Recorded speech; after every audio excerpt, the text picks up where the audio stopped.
Salutations, ladies and gentlemen. Greg Miller, PlayStation Team Assistant to the Regional Manager, here to talk to you about Turok, the Dinosaur Hunter. Bread used to cost 2 cents, gas was free, and Britney Spears was sane. Yes, a lot's changed since the N64 days, but Turok's here to take you back, only with less fog. A new title from Touchstone in propaganda, Turok casts you as Joseph Turok, a Native American who used to be a member of the renegade group known as the Wolf Pack. But now he's a member of the Black Ops Squad known as Whiskey Company, and surprise, surprise, is on a mission to capture his former mentor and the leader of the Wolf Pack. However, as Turok and Whiskey Company approach the planet Kane's holed up on, they get shot down, and the mission quickly changes from capturing Kane, I can't let him get away, to surviving the dinosaurs, beasts, and guards found on the planet below. The best thing Turok's got going for it is that it's flat out fun. You're running and gunning around this jungle, fighting raptors, mutated scorpions, baby T-Rexes, and a host of other animals that's just, a lot of fun to run and shoot through. Clearly the weapons set this apart. Turok really gives you ample ammunition and some really cool weapons to run around and play with. There's shotguns, chain guns, sticky bomb guns, and the best thing about these is that they have alternate fires. So even though we all know how to use a shotgun, now that we're fighting raptors, the alternate fire on that weapon is a flare. This weapon set lets you play the game the way you want to play it. If you've been watching our movies on IGN, you know that we're big fans of knife kills. Basically, you arm the knife, walk up behind a guard, and pull the trigger button on screen. This pulls off another silent kill where you either bury the blade in the dude's chest or in his head. It looks brutal and it's really fun. You control the weapons through the D-pad, so at any time you always have your bow and arrow and your knife, but then you get to switch out the left and right, being a shotgun, chain gun, whatever this is. And the benefit to doing that is most of these guns can be dual wielded. So if you want to have 2 shotguns, you can have 2 shotguns. You can have a submachine gun and a shotgun. You can run around and just blow the whole place to holy hell. Of course, if you've skipped ahead and seen the review score on this game, you know that I don't think it's perfect. And that's not saying it's a bad game at all. Turok is fun, and you should definitely play it if you're a fan of first-person shooters, or just feel like steamrolling through some stuff and shooting. But there are some drawbacks to it.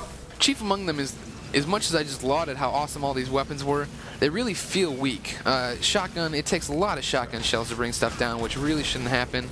Even with the submachine gun, you'll be shooting a guard, and these guys just keep taking the punishment before they drop. Another problem is that these enemies are dumb. It really takes away from the experience the fact that you're not being challenged on how to kill these guys.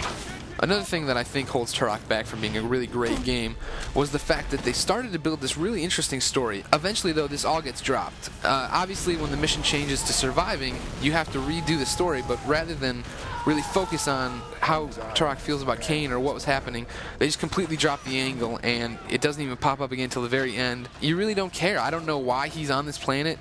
Turok walked into a building once and said, "Oh, they're force evolutioning this planet." exponential increase in evolutionary activity. But I have no idea what that means or why I should care. You're a Native American, aren't you? You're a genius.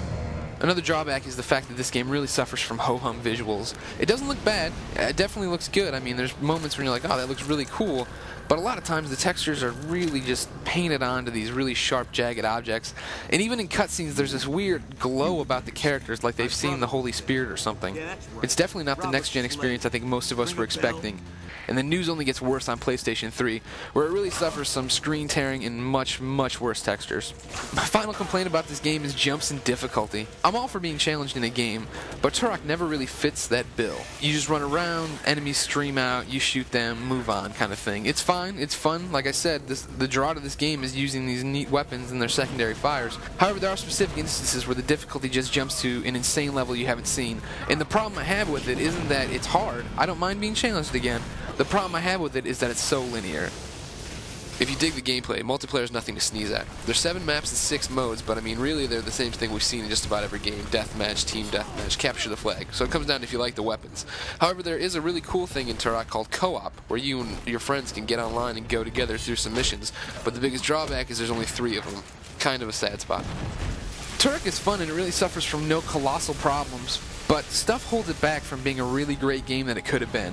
It's a fun first-person shooter, but it's not challenging, it's not really all that engaging. The story leaves you lacking. The way I sum it up when I tell people about it is that it really reminds me of a first-person Contra. You have these cool weapons, you run around, shoot stuff, ammo's never a problem, but there's never really a story and you feel like you could just stop playing at any time. If you're looking for fun and you want to blow stuff up, by all means give Turok a shot. For more information on dinosaurs, check out Encyclopedia Volume D, and for the full written review, see IGN.com.